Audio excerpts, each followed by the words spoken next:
Elma. Inspector Ranjit रात duty खत्म कर हमेशा की तरह काली पहाड़ के बगल में बने कब्रिस्तान वाले रास्ते से अपने घर लौट रहा था। उस दिन थाने पर बहुत काम था, इसलिए वो कुछ ज्यादा ही थक गया था। जैसे ही उसकी बाइक कब्रिस्तान के बगल से गुजरी तो उसे कुत्ते के रोने की आवाज सुनाई दी। हालांकि वो हर दिन इस रास्ते से लौटते वक्त कुत्ते के रोने की आवाज सुनता था, लेकिन आज जो आवाज वो सुन रहा था वो बिल्कुल अलग थी, क्योंकि कुत्ते के साथ साथ उसे किसी औरत के रोने की आवाज भी सुनाई दी। उसने अपनी बाइक रोक दी। अरे, ये किस तरह की कुत्ते की रोने की आवाज है? पहले तो मैंने ऐसी आवाज नहीं सुनी। इंस्पेक्टर रंजीत मन ही मन ये भी सोच रहा था और आसपास उसकी निगाहें उस कुत्ते को और उस औरत को भी तलाश रही थी, लेकिन उसे आसपास ना तो कोई कुत्ता दिखा और ना ही कोई औरत। ये तो गजब बात है।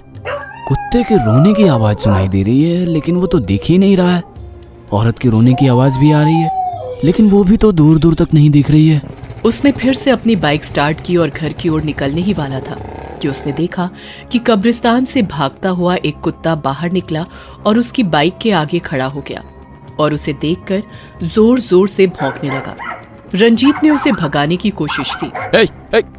हटो हटो यहाँ से, चलो चलो। लेकिन वो कुत्ता नहीं भागा, उल्टा उसने रंजीत का पैंट अपनी दांतों से पकड़ लिया। अरे अरे, ये क्या कर रहे हो?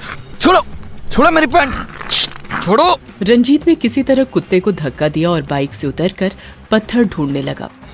इस बीच उसने देखा कि कुत्ता उसके पांव में लौट गया है और फिर से उसकी पैंट पकड़कर उसे खींचकर कब्रिस्तान चलने के लिए कह रहा है। अरे, लगता है ये मुझे कब्रिस्तान के अंदर ले जाना चाह रहा है, लेकिन क्यों?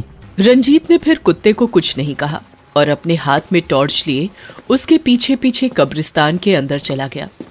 थोड़ी दूर जाने पर उसे एक कब्र दिखाई दी। उसने देखा कि उस कब्र के ऊपर एक औरत अपनी छोटी बच्ची को गोद में लिए बैठी है। उसने टॉर्च की रोशनी उसकी तरफ की और उससे पूछा, कौन हो तुम? इस तरह अपनी बच्ची के साथ बैठी क्यों रो रही हो? लेकिन उस औरत ने रंजीत की बातों का कोई जवाब नहीं दिया और अपनी बेटी को गोद में लिए सुलाती रही। सो जा मेरी बिटिया, सो जा, सुख सपनों में खो जा मेरी बिटिया, सो जा, सो जा मेरी बिटिया, सो जा, सो जा, सुख सपनों में खो जा मेरी बिटिया, तू सो जा। अचानक से उस औरत ने उस कुत्ते को अपने पास बुलाया। कुत्ता उसके पास भागता हुआ गया और उसके पैरों में लौटने लगा।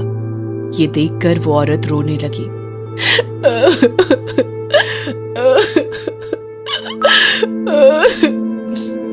रंजीत ने जब उस औरत को देखा तो उसने फिर उससे पूछा, अरे, तुम बोलती क्यों नहीं? तुम कौन हो और इस कब्रिस्तान में इतनी छोटी बच्ची के साथ क्या कर रही हो? तुम्हें डर नहीं लगता क्या? ये बात सुनकर वो औरत जोर जोर से हंसने लगी और वो रंजीत की तरफ मुड़ी। रंजीत ने जैसे ही उसका चेहरा देखा, उसकी आंखें फटी की फटी रह गई। वो एक चुड़ैल थी, लेकिन रंजीत उसे देखकर बिल्कुल नहीं डरा। तुमने बताया नहीं, तुम हो कौन और यहाँ क्या कर रही हो? क्या परेशानी है तुम्हें? रंजीत की बातों को सुनकर वो औरत एक बार फिर से उसकी तरफ देखकर रोने लगी और अचानक से गायब हो गई। अरे, कहाँ गई? कहाँ गई वो? रंजीत ने उसे ढूंढने की बहुत कोशिश की, लेकिन वो औरत उसे कहीं नहीं मिली। वो कुत्ता जो उसे लेकर वहां आया था वो फिर से रोने लगा। इंस्पेक्टर रंजीत अपने घर वापस लौट आया, लेकिन अभी भी उसकी आंखों के आगे उसी औरत और उस छोटी बच्ची का चेहरा घूम रहा था। कौन थी वो औरत? कब्रिस्तान में क्या कर रही थी? क्या उसके साथ कुछ गलत हुआ है? उस कुत्ते का उससे क्या संबंध है? लेकिन रंजीत को अपने किसी भी सवाल का जवाब नहीं मिला। अगले दिन वो पुलिस स्टेशन गया तो, लेकिन उसका मन काम में बिल्कुल नहीं लग रहा था। ये देखकर हवलदार माधव ने उससे पूछा, क्या बात है सर? आज आपका चेहरा बहुत उदास लग रहा है और मैं देख रहा हूँ कि आज आपका ध्यान कहीं और है। तब इंस्पेक्टर रंजीत ने कल रात वाली घटना हवलदार माधव को सुनाई। उस घटना को सुनकर माधव बहुत डर गया। सर, कल रात आप जिससे मिले थे, लगता है वो चुड़ैल थी। चुड़ैल? जी सर, चुड़ैल। मैं नहीं जानता कि वो कोई चुड़ैल थी या इंसान, लेकिन वो जो भी थी वो किसी मुसीबत में थी। हमें जाकर इस बात का पता लगाना होगा। लेकिन इंस्पेक्टर रंजीत की बात सुनकर हवलदार माधव डरते डरते उनसे बोला, अरे सर, भगवान का शुक्रिया कि कल रात उस चुड़ैल ने आपको कुछ नहीं किया और आपकी जान बच गई। आप एक बार फिर से उस कब्रिस्तान में जाकर क्यों किसी मुसीबत को दावत देना चाहते हैं? मेरी मानिए, आप वहाँ मत जाइए। क्या पता वो चुड़ैल हमारे साथ क्या करे। हवलदार माधव, मुझे नहीं पता था तुम इतने डरपोक हो। सर, डरपोक की बात नहीं है। कोई अपराधी होता तो मैं भिड़ जाता उससे, लेकिन चुड़ैल से। माधव, वो एक औरत थी और मुसीबत में थी। पुलिस का काम मुसीबत में पड़े लोगों की मदद करना, ना कि डरकर भाग जाना। तुम नहीं जाना चाहते तो कोई बात नहीं, मैं तो जाऊंगा ही। इंस्पेक्टर रंजीत की बातों को सुनकर हवलदार माधव को अपनी भूल का एहसास हुआ। वो उस रात इंस्पेक्टर रंजीत के साथ उस कब्रिस्तान की ओर निकल पड़ा। कब्रिस्तान के बाहर उसी तरह उन्हें कुत्ते और औरत के रोने की आवाज आई। थोड़ी देर बाद वही कुत्ता फिर उन्हें दिखा। माधव, ये देखो, ये वही कुत्ता है जो कल मुझे अपने साथ उस कब्र के पास ले गया था। वे दोनों उस कब्र के पास पहुंचे। कल रात की तरह आज भी वो औरत उसी तरह अपनी गोद में बच्ची को लिए हुए सुला रही थी। सो जा मेरी बिटिया, सो जा, सुख सपनों में खो जा, मेरी बिटिया तू सो जा। इंस्पेक्टर रंजीत उस औरत के पास गया और उससे कहा, बहन, तुम हो कौन? तुमसे मैंने कल भी कितना पूछा, लेकिन तुमने कुछ नहीं बताया और अचानक से गायब हो गई। तुम मुझे बताओ ना बहन, तुम हो कौन? इंस्पेक्टर रंजीत के मुंह से बहन सुनकर वो चुड़ैल भावुक हो गई और फिर से रोने लगी। क्या हुआ बहन, तुम फिर से रोने लगी? किसने तुम्हारी आंखों में आंसू दिए? उसके बाद उस औरत ने, जिसका नाम गीता था, अपनी कहानी सुनानी शुरू की। गीता एक गरीब घर की लड़की थी। जब वो बहुत छोटी थी तभी उसके माता पिता की मौत हो गई थी। गीता का दिल बहुत ही साफ था। वो हमेशा किसी की भी मदद को तैयार रहती थी। एक बार उसे रास्ते में एक घायल पिल्ला मिला। हे भगवान, कितना छोटा सा है ये, इसे किसने टक्कर मार दी? ओह, कितना खून निकल रहा है इसे। गीता उस पिल्ले को उठाकर अपने घर ले आई। उसकी खूब सेवा की। वो जल्द ही ठीक हो गया। उसने उसका नाम मोगली रखा। उसके बाद तो गीता और उसकी ऐसी दोस्ती हुई कि वो एक दूसरे के बिना नहीं रह सकते थे। इस बीच गीता की शादी उसकी दूर की मौसी ने करवा दी। गीता मोगली के बिना नहीं रह सकती थी, इसलिए वो उसे भी लेकर अपने ससुराल आ गई। सुन मोगली, ये मेरा ससुराल है।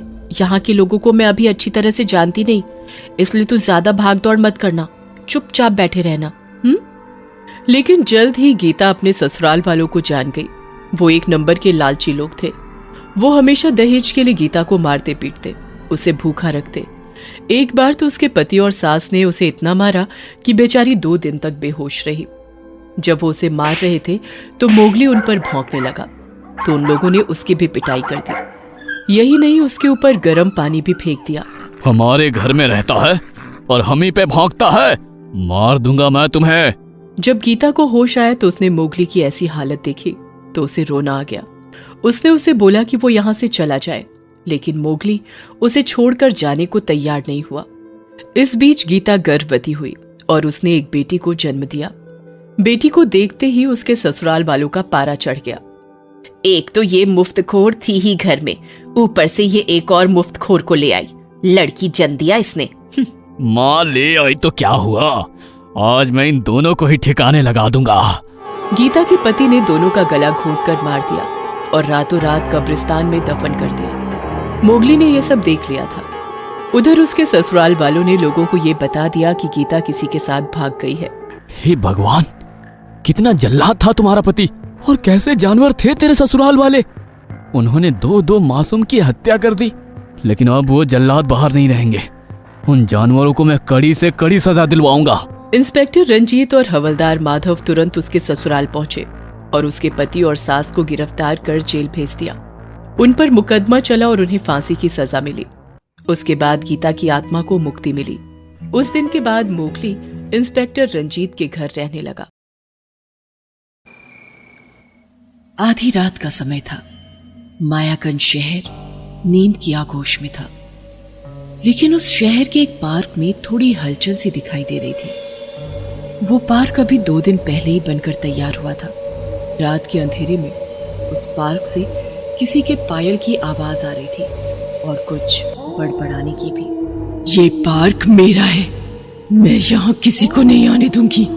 कुछ देर के बाद पायल की आवाज बंद होती है और धीरे धीरे चूड़ियों की आवाज आने लगती है। सैकड़ों साल से मैं यहाँ रह रही हूँ, इन लोगों ने मुझे जगा दिया है, अब मैं इनकी नींद हराम कर दूंगी। थोड़ी देर बाद वो चुड़ैल एक झूले पर बैठ जाती है। उसकी गोद में एक बच्ची भी है। वो पीछे मुड़कर देखती है और कहती है, सुनो, मुझे जोर से झुलाओ और हमारी नन्ही बेटी को भी। झूला जोर जोर से हिलने लगता है। फिर वो चुड़ैल खिलखिलाकर हंसने लगती है।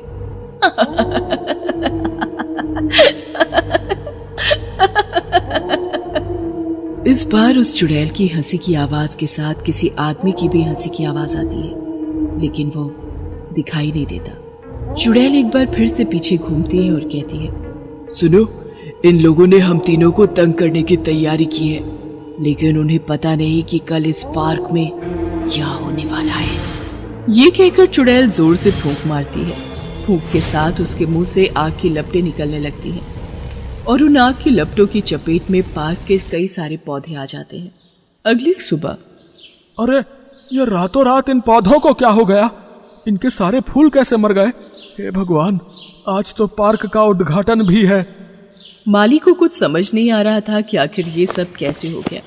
भागा भागा पार्क के मैनेजर के पास गया और उसे सारी बात बताई। ये तुम क्या कह रहे हो? भला ऐसे कैसे हो सकता है कि रातों रात सारे फूल मर जाएं? तुम्हें तो पता है ना, थोड़ी देर में मंत्री जी खुद आकर इस पार्क का उद्घाटन करने वाले हैं। पार्क का मैनेजर माली के साथ भागा भागा पार्क पहुंचा, लेकिन जैसा कि उस माली ने बताया था, पार्क में वैसा कुछ भी नहीं था। सारे फूल पूरी तरह खिले हुए थे। तुम आजकल शराब पीकर ड्यूटी करते हो क्या? तुमने तो कहा था कि सारे फूल मर गए। यहाँ तो सब सही सलामत है। दिन के 11 बजे मंत्री जी वहां पहुंच गए। सभी लोगों ने उनका जोरदार स्वागत किया। दोस्तों, मैं माननीय मंत्री जी से अनुरोध करता हूँ कि वो रिबन काटकर पार्क का उद्घाटन करें। लेकिन जैसे ही मंत्री जी ने हाथों में कैंची लेकर रिबन काटने की कोशिश की, कैंची हवा में उड़ने लगी। अरे ये कैंची हवा में कैसे उड़ने लगी? उसके बाद अचानक वहां जोर जोर से हवाएं चलने लगी। फिर पायल की आवाज आने लगी, फिर चूड़ियों की। ये क्या हो रहा है? मुझे कैसी जगह का उद्घाटन करने के लिए आप लोगों ने बुलाया है? अचानक वहां जोर जोर से किसी के हंसने की आवाज आने लगी और वहां एक चुड़ैल छोटी सी बच्ची को गोद में लिए आ गई। हमारी जगह से भाग जाओ, ये हमारी जगह है, सैकड़ों सालों से मैं यहीं रहती हूँ, भाग जाओ यहाँ से। सभी लोग आवाज की दिशा में देखने लगे। उन्होंने देखा कि एक बहुत ही भयानक चुड़ैल झूले पर बैठी झूला झूल रही है। चुड़ैल? ये कौन सी चुड़ैल है? ये कहां से आ गई? उसके बाद वो चुड़ैल खड़ी हुई और जोरों से फूंक मारने लगी। उसके मुंह से आग की लपटें निकलने लगी। भागो भागो, ये चुड़ैल हमारी जान ले लेगी। उसके बाद उस चुड़ैल ने आग की लपटों से उस पार्क के कई सारे पौधों और झूलों को जलाना शुरू कर दिया। बहरहाल इस बीच एक और घटना घटी।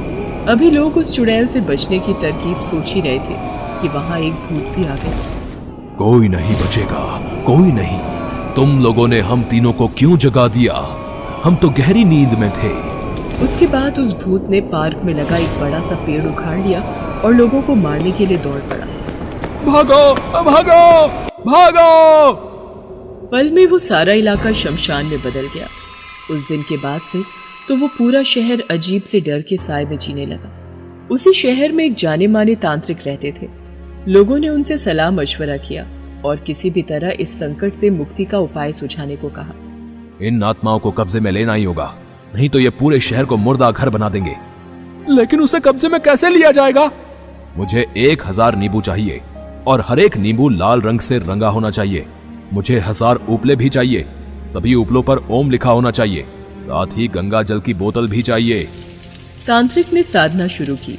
1000 नींबू जो लाल रंग से रंगे हुए थे, उन नींबुओं पर एक एक कर गंगा जल की बूंदों को छींटा जाता और फिर तांत्रिक कोई मंत्र पढ़ते।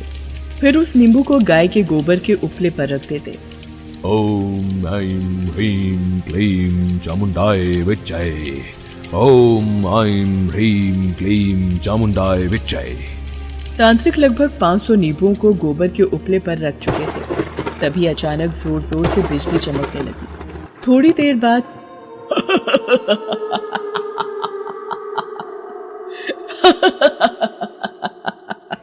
बंद कर ये साधना, नहीं तो सिर धड़ से अलग कर दूंगा। लेकिन तांत्रिक ने अपनी साधना जारी रखी। अब जब भी नींबुओं को उपले पर रखा जाता, उन दोनों के शरीर में अजीब सी जलन होती और वे चीखने लगते। बंद कर दो, छोड़ दो, हमें छोड़ दो। तोड़ दूंगा, पहले ये बताओ तुम लोग हो कौन?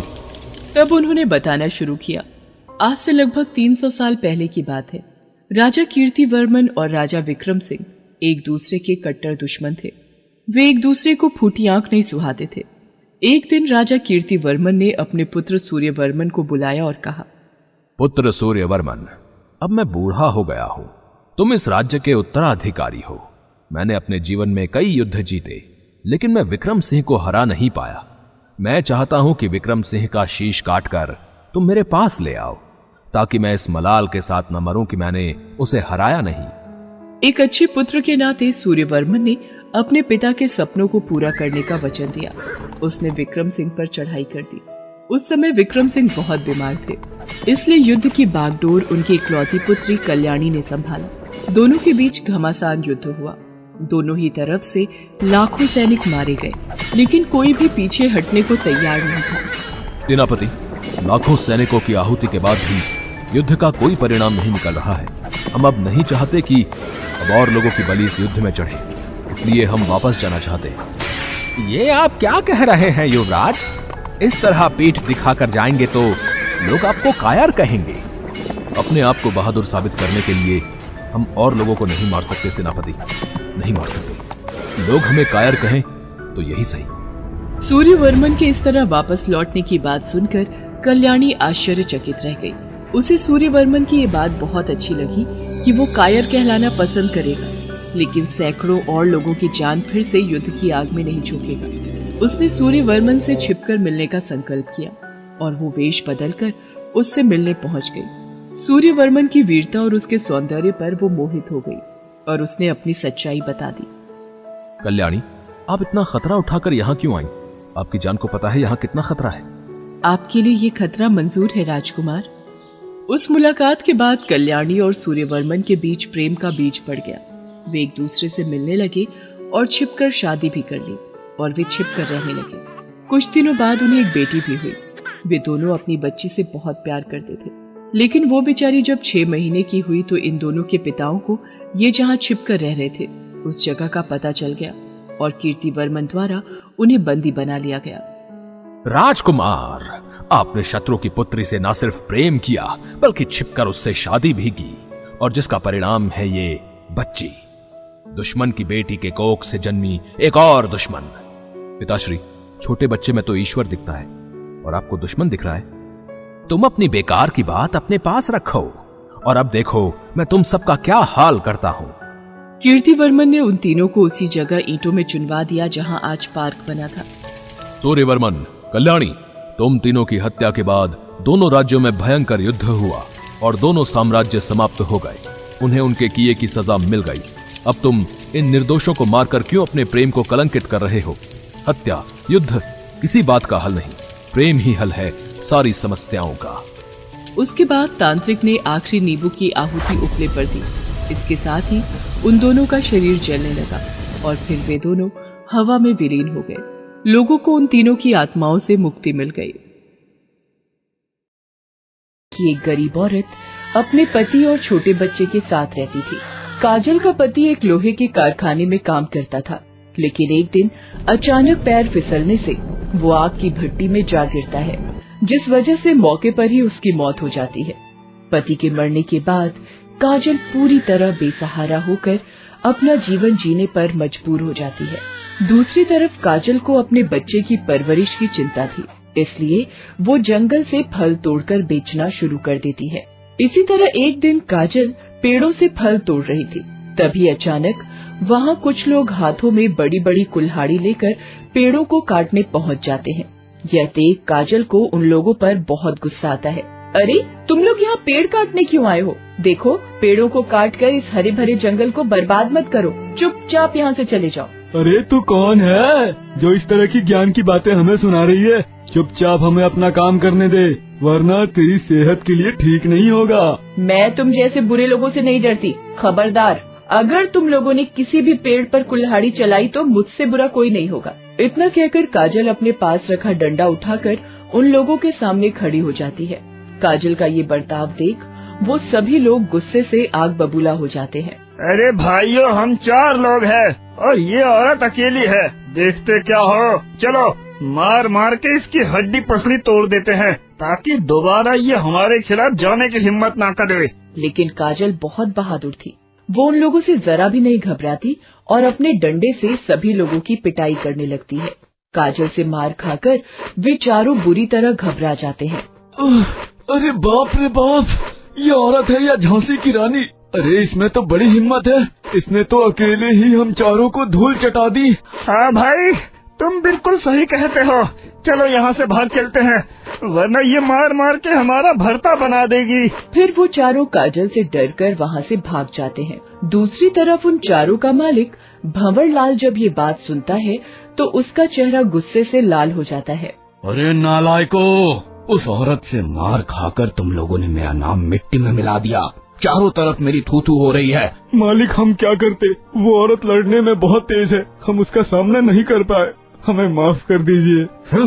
ऐसे काम नहीं चलेगा, हमें किसी भी तरह उस औरत को ठिकाने लगाना होगा, वरना उसके रहते हम जंगल से लकड़ियाँ नहीं काट पाएंगे और हमारा लकड़ी का काला बाजारी का व्यापार चौपट हो जाएगा। फिर अगले दिन भंवरलाल बहुत सारे आदमियों को लेकर जंगल पहुंच जाता है और काजल के आने का इंतजार करने लगता है। थोड़ी देर के बाद काजल टोकरी लेकर वहाँ फल तोड़ने पहुँच जाती है। देखो मालिक, ये वही औरत है जिसने हमें मारा था। अच्छा, तो ये वही है। चलो इसे चारों तरफ से घेर लो। फिर वो सभी लोग काजल को घेर कर खड़े हो जाते हैं। ये सब क्या है? तुम लोग मुझे इस तरह से क्यों घेर कर खड़े हो? चलो चलो हटो यहाँ से, वरना मैं एक एक का मुंह तोड़ दूंगी।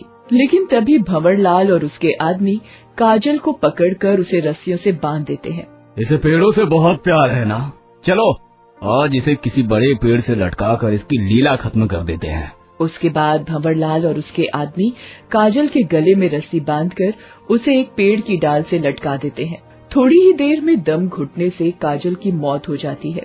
काजल की मौत पर भंवरलाल बहुत खुश होता है। आज से इसकी कहानी खत्म। अब हमें जंगल में लकड़ियाँ काटने से कोई नहीं रोक सकता। लेकिन उसी रात काजल एक चुड़ैल बन जाती है। उसे अपने बच्चे की बहुत फिक्र थी। वह फौरन अपने घर चली जाती है। उन दुष्टों ने मुझे मारकर मेरे बच्चे को अनाथ कर दिया। अब मेरे बच्चे की परवरिश कैसे होगी? नहीं नहीं, चाहे कुछ भी हो जाए, मैं अपने बच्चे को अकेला नहीं छोड़ सकती। फिर काजल चुड़ैल अपने बच्चे को लेकर जंगल चली जाती है और अपने नुकीले नाखूनों से एक बड़े पेड़ में अपने बच्चे के लिए रहने के लिए जगह बना देती है। तभी काजल देखती है कि उसका बच्चा दूध के लिए रो रहा है। काजल फौरन पास के गांव में पहुंच जाती है। तभी उसे एक गाय दिखाई देती है। काजल उस गाय के ऊपर सवार हो जाती है। फिर अगले ही पल काजल उस गाय को हवा में उड़ाकर जंगल ले जाती है। उसके बाद काजल गाय के थन से दूध निकालकर अपने बच्चे को दूध पिलाने लगती है। तभी भंवरलाल अपने आदमियों के साथ जंगल में लकड़ियाँ काटने आ जाता है। इन लोगों की यहाँ आने की हिम्मत कैसे हुई? अब मैं उन्हें नहीं छोड़ूंगी। फिर काजल अपनी शक्ति से पेड़ पर बैठी एक चिड़िया को विशाल रूप में बदल देती है और उस चिड़िया के ऊपर सवार होकर भंवरलाल और उसके आदमियों के सामने पहुंच जाती है। अचानक काजल को चुड़ैल के रूप में देख वो लोग घबरा जाते हैं। अरे मालिक, आपने तो कहा था कि इस औरत के मरने के बाद हमें कोई परेशानी नहीं होगी, लेकिन अब तो ये चुड़ैल बन गई। इसके साथ इतनी बड़ी चिड़िया देख मुझे बहुत डर लग रहा है। हाँ भाई, चुड़ैल बनने के बाद तो ये पहले से भी खतरनाक हो गई है। अब हम क्या करें? हैं? इससे डरने की जरूरत नहीं है। चलो सब लोग अपनी कुल्हाड़ियों से इस पर हमला कर दो। ये खुद ब खुद डर के यहाँ से भाग जाएगी। उसके बाद भंवरलाल और उसके लोग कुल्हाड़ी से काजल चुड़ैल पर हमला करने के लिए आगे बढ़ने लगते हैं। अच्छा, तो ये बात है। लगता है तुम लोग सीधी तरह नहीं मारोगी, तुम्हें सबक सिखाना ही पड़ेगा। इतना कहकर काजल चुड़ैल चिड़िया को हवा में उड़ाकर उसके पंजों से उन लोगों पर हमला करने लगती है। देखते ही देखते वे सभी लोग बुरी तरह घायल हो जाते हैं। उसके बाद वो चिड़िया सभी लोगों को अपने पंजे में जकड़कर पास की नदी में फेंक देती है। अरे मर गए रे, मुझे तैरना नहीं आता। अरे कोई बाहर निकालो यहाँ से। अरे मालिक, आपके चलते हम लोगों की जान पर बनाई। आज के बाद हम इस जंगल में कभी नहीं आएंगे। फिर किसी तरह वो लोग अपनी जान बचाकर वहाँ से भाग निकलते हैं, लेकिन भंवरलाल को अकल नहीं आती। अगले दिन वो एक बड़े तांत्रिक को लेकर जंगल पहुँच जाता है और जोर से चिल्लाने लगता है। कहाँ है रे चुड़ैल, जरा बाहर आ, मैं तांत्रिक को लेकर आया हूँ, अब तू मुझसे नहीं बच पाएगी। तभी भंवरलाल को पेड़ के ऊपर काजल चुड़ैल का बच्चा दिखाई देता है। अरे ये तो उसी चुड़ैल का बच्चा है, अब सबसे पहले मैं इसे जान से मार दूंगा। इतना कहकर भंवरलाल चुड़ैल के बच्चे को उठा लेता है और उसके गले में रस्सी बांधकर उसे डाली पर लटकाने लगता है। लेकिन तभी वहाँ काजल चुड़ैल आ जाती है और भंवरलाल के हाथ से अपने बच्चे को छीन लेती है। तूने मेरे बच्चे को मारने के बारे में सोचकर बहुत बड़ी भूल कर दी, अब तू यहाँ से जिंदा बचकर नहीं जाएगा। तभी चुड़ैल पेड़ के बगल में बने बिल के अंदर हाथ डालकर एक सांप को बाहर निकाल लेती है और अगले ही पल अपनी शक्तियों से सांप को 2 शेरों वाला खतरनाक सांप बना देती है। देखते ही देखते उस सांप का आकार पेड़ के जितना बड़ा हो जाता है। यह देख भंवरलाल और तांत्रिक की सिट्टी पिट्टी गुल हो जाती है। अरे सेठ, ये तूने मुझे यहाँ कहाँ फंसा दिया? मुझे अपनी जान प्यारी है, मैं यहाँ से भाग रहा हूँ। इतना कहकर तांत्रिक वहाँ से भाग निकलता है। दूसरी तरफ भंवरलाल भी भागने की कोशिश करता है, लेकिन तभी वो सांप उसे अपनी पूंछ में जकड़ लेता है। भंवरलाल कुल्हाड़ी से सांप के ऊपर हमला करने की कोशिश करता है, लेकिन तभी सांप भंवरलाल को अपने मुंह से जकड़ लेता है। अरे नहीं नहीं, मुझे मत मारो, मैं तुम्हारे हाथ जोड़ता हूँ चुड़ैल बहन, मुझे इस सांप से बचा दो। मैं आज के बाद दोबारा कभी जंगल में कदम नहीं रखूंगा। बचा लो। इस तरह भंवरलाल रोता हुआ काजल चुड़ैल से अपनी जान की भीख मांगने लगता है। फिर आखिरकार काजल चुड़ैल को उस पर दया आ जाती है और वो उसे माफ कर देती है। भंवरलाल चुड़ैल का शुक्रिया अदा कर वहाँ से भाग जाता है और उस दिन के बाद से दोबारा फिर कभी जंगल जाने की हिम्मत नहीं करता। दूसरी तरफ चुड़ैल अपने बच्चे की परवरिश करती हुई जंगल में हंसी खुशी रहने लगती है।